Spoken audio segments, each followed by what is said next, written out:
demaysiz, boysiz.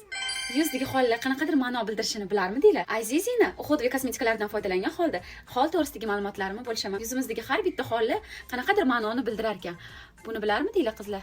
Agar sizda burningiz ustida xolingiz bo'lsa, demaysiz, boysiz. Yoki sizni qanaqadir katta boylik kutyapti. Cho'ta burnimda hol yo'q.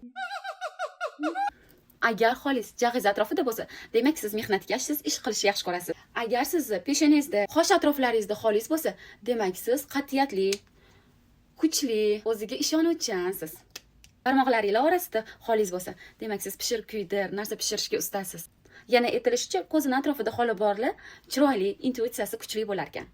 Agar siz lab atrofingizda xolis bo'lsa, demak siz ochiq ko'ngil, gapga chechang, ko'ngil olishga ustasiz. Agar sizni ko'zingiz ichida xol bo'lsa, bunaqa odamlarni ko'zi tez tegadi. Agar sizni tilingiz uchida xolis bo'lsa, siz aytganingiz doim aytgan bo'ladi. O'zi tili uchida xol bo'ladimi? Bu gaplar qanchalik haqiqatligini kommentariyada fikringizni qoldirganingizda bilib olamiz. Xo'sh, siz qaysi turiga kirasiz? Kommentariyada qoldirib o'tib keting.